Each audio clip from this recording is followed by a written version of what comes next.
Hey, welcome back to the channel. Today we are going to clear some land and we're going to show you what we've gathered over the years. And I would say we, as a small homestead, we have now the perfect group of equipment to clear some land. Let's get to it. Hey, let me break into this video real quick.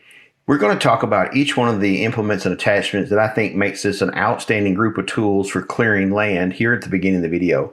But we're going to break this video down into chapters. So if you're interested in seeing one of the attachments or implements work individually, you can look at the chapter link in the video below, and there's usually a little bar across the bottom that has chapters, and it'll have the name of each implement. So if you're interested in a specific implement, click on that chapter. Make sure you stay with us to the end, and we will show you the one piece of equipment that I just absolutely forgot to include in this video.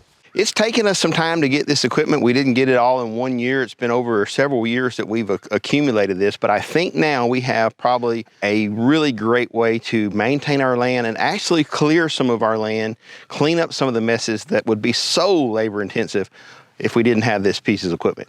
The first thing we have is the wood chipper. Now this wood chipper will take a 4 to 6 inch log, trees. It doesn't truly like the small stuff, the little branches and the little bitty things, vines. Doesn't like that, it clogs up with it. But for the bigger stuff, it loves it. It just wood chips like crazy. Obviously we have our tractors. This is the T25. This is a 25 horsepower tractor. It's a great little homestead tractor. We have a precision manufacturing grapple on the front.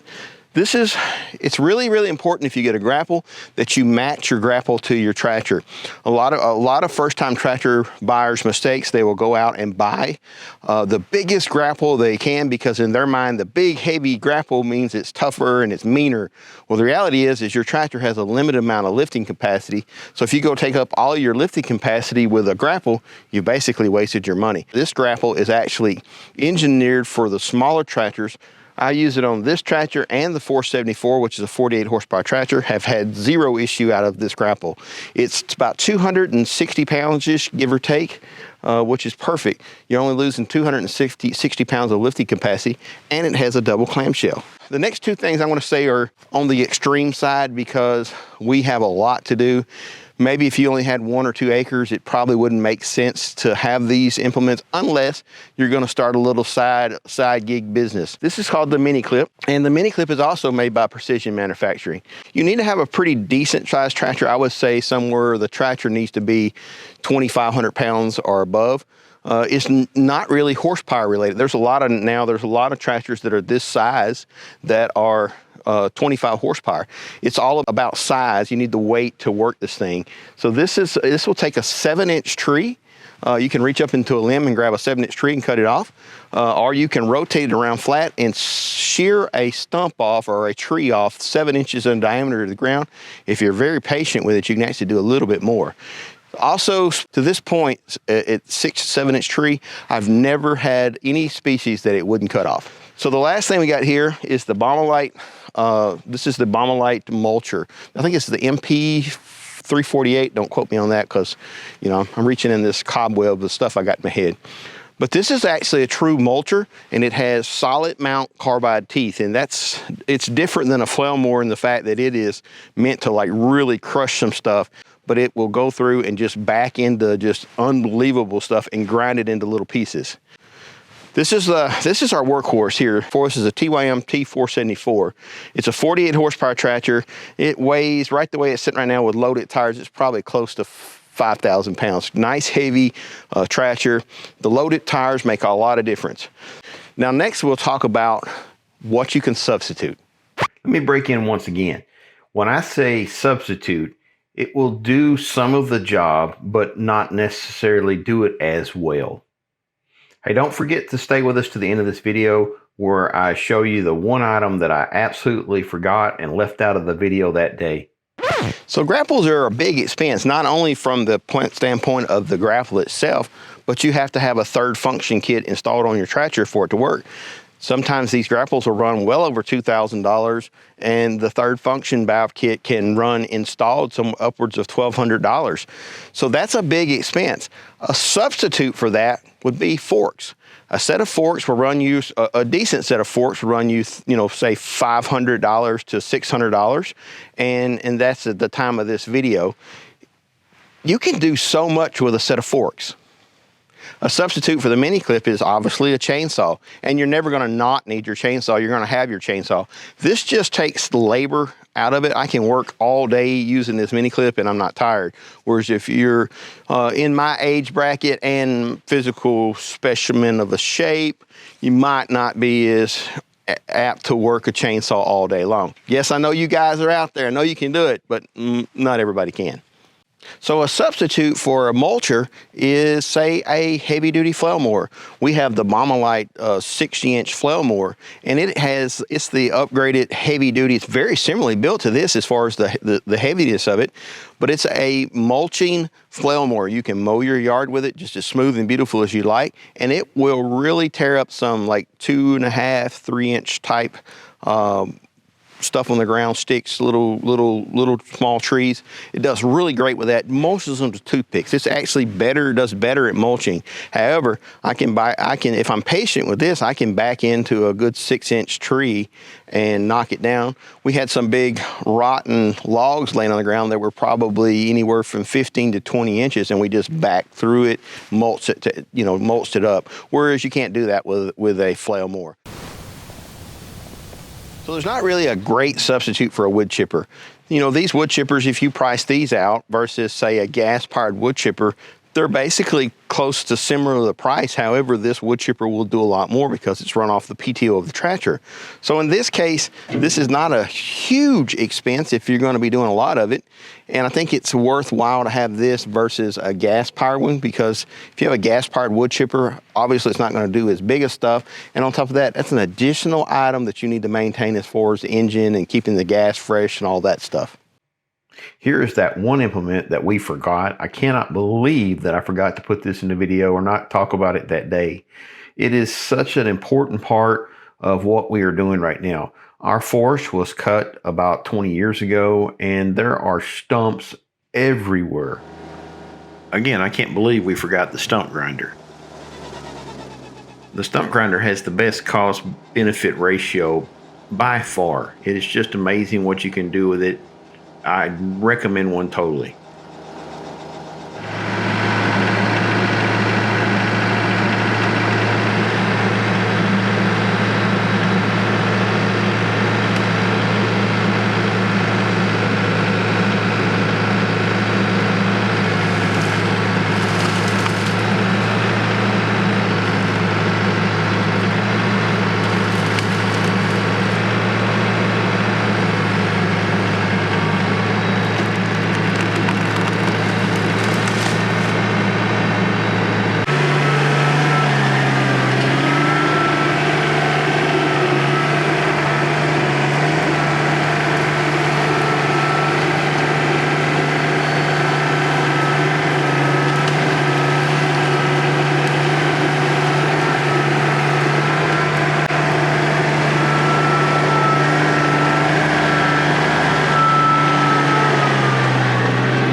an old red oak, and it's got a lot of rot on the outside, but the interior is still very much solid. I tried to break it with a tractor, even the big tractor, the grapple, I couldn't break it, so I got to cut it.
Quit bumping the camera.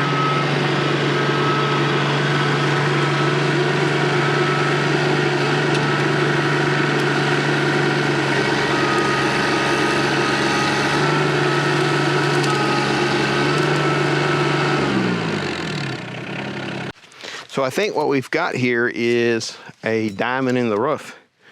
You guys know we have the sawmill, and this portion right here is really, you can tell it's really punky. But this right here, that is so solid, and that is very, very cool. That is old oak wood, and it would definitely make some pretty boards.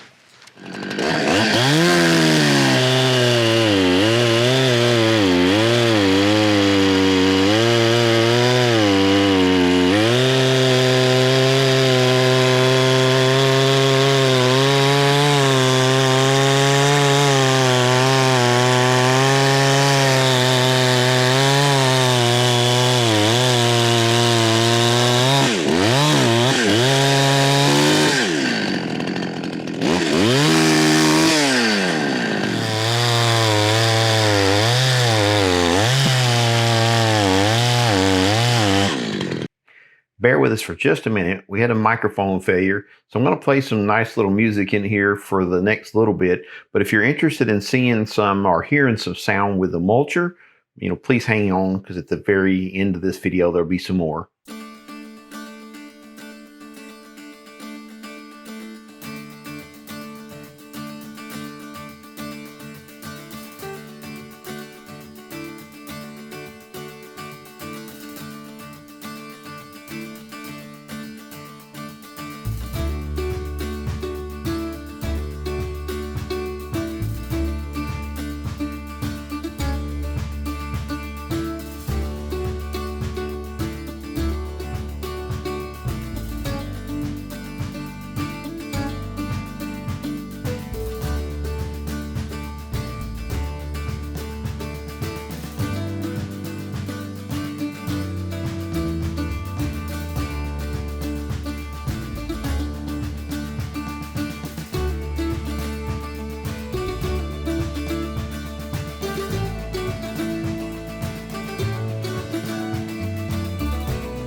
Elmo.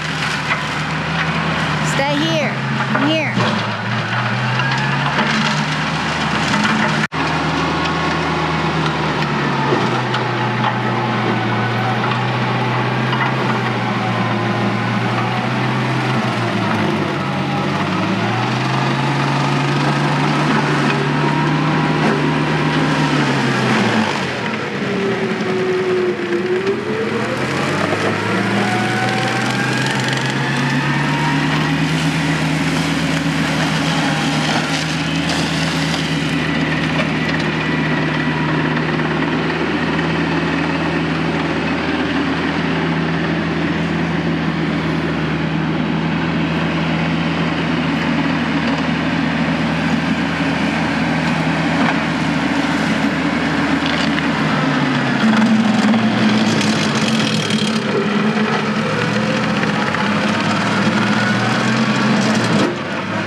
Okay, what 4 hours makes? We've been out here since 12. It is literally 4:05 right now. We've cleared all of this in 4 hours using, I say we, Natanya used the camera. She run the camera, but this is a good representation of what somebody could do, motivated with the right kind of equipment. We did all of this, cleared all this out with a chainsaw and the equipment we showed you. If you'd like to see more videos like this, check out the video right here.